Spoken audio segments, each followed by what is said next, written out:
नमस्कार किसान साथियों, स्वागत है आप सभी का पुनः एक बार फिर से आपके अपने यूट्यूब चैनल किसान मित्र यूट्यूब चैनल में। किसान भाइयों के लिए गेहूं की खेती का एक अहम दौर अब शुरू हो चुका है, क्योंकि अगेती बुआई वाली गेहूं की फसल की बाली पूरी तरह से बाहर आ चुकी है और दाना भरने की प्रक्रिया भी शुरू हो गई है। यह वह समय है जब गेहूं की फसल मिल्किंग स्टेज पर पहुंच चुकी है, यानी दाने के अंदर पानी की मात्रा बढ़ने और फसल के आकार में सुधार होने की प्रक्रिया जोरों पर है।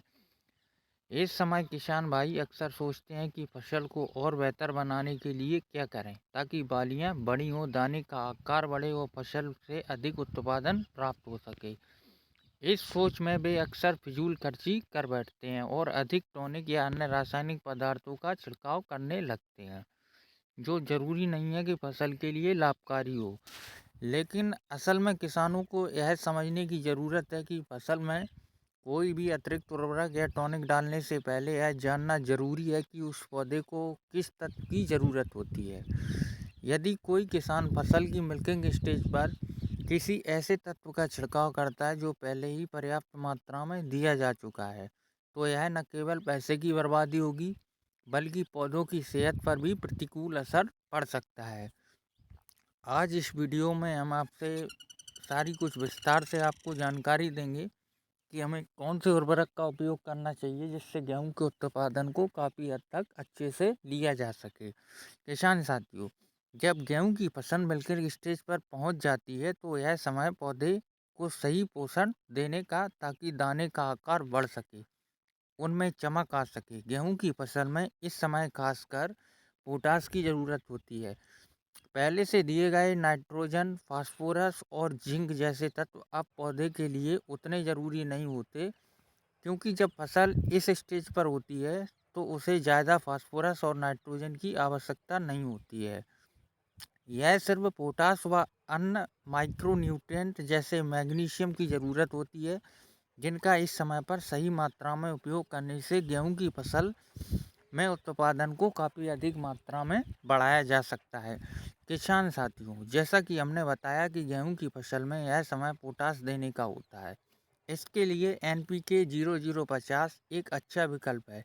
NPK 0050 का छिड़काव गेहूं की मिल्किंग स्टेज पर करना बहुत ही फायदेमंद होता है। इस उर्वरक में पोटास की उच्च मात्रा होती है, जो दाने के आकार को बढ़ाने में काफ़ी हद तक मदद करता है। किसान साथियों, पोटास का उपयोग करने से दानों की गुणवत्ता में सुधार होता है, दाने में चमक भी बढ़ती है। अगर किसान इस समय पर NPK 0050 का सही तरीके से छिड़काव करते हैं, तो इसका उनको निश्चित रूप से उनके उत्पादन में काफ़ी वृद्धि देखने को मिलेगी। गेहूं की फसल में 0050 NPK का इस्तेमाल करने के लिए 1 एकड़ से 1 किलो NPK को 100 से 120 लीटर पानी में मिला करके आप स्प्रे कर सकते हैं। इससे बहुत बेहतरीन आपको रिजल्ट देखने को मिलेगा। किसान साथियों, सबसे बड़ा अहम मुद्दा है कि फिजूल खर्ची से बचें। बहुत सारे किसान भाई यह सोचते हैं कि अगर उन्होंने मिल्किंग स्टेज पर भी अधिक रासायनिक तत्वों का छिड़काव किया तो फसल में और भी बेहतर परिणाम मिलेंगे, लेकिन ऐसा नहीं होता है। फसल में पोषक तत्व जितना ज़रूरी होता है उतना ही देना चाहिए। जैसे पहले से पौधे में नाइट्रोजन और फास्फोरस दिया जा चुका है, अब इनकी कोई आवश्यकता नहीं है। अगर आप इनका अधिक उपयोग करते हैं तो यह सिर्फ फिजूल खर्च होगा और फसल के लिए नुकसान हो सकता है। इसके अलावा पौधे को अत्यधिक नाइट्रोजन देने से उन्हें बीमारियों का खतरा काफ़ी हद तक बढ़ जाता है। इसलिए किसानों को समझना होगा कि हर स्टेज पर पौधे को जरूरी पोषक तत्वों की आवश्यकता होती है, लेकिन किसी भी अनावश्यक रासायनिक तत्व उपयोग करने से बचना चाहिए। किसानों को यह ध्यान रखना चाहिए कि मिल्किंग स्टेज पर केवल पोटास और ज़रूरी माइक्रो न्यूट्रिएंट जैसे मैग्नीशियम, फेरस सल्फेट का ही उपयोग करना चाहिए। किसान साथियों, गेहूं की खेती में वैरायटी का भी बहुत बड़ा योगदान होता है। जैसे श्री राम 303 है, DBW 303 है, ये अलग अलग वैरायटियाँ होती हैं। तो इन वैरायटियों के बीच में फ़र्क होता है। जहाँ 303 की बाली का आकार बड़ा होता है, DBW 303 का भी बड़ा होता है।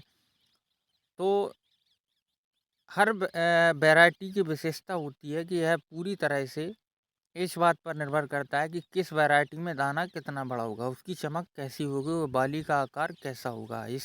इस कारण से किसानों को यह समझने की आवश्यकता है कि अलग अलग वैरायटी में फसल के परिणाम भिन्न हो सकते हैं।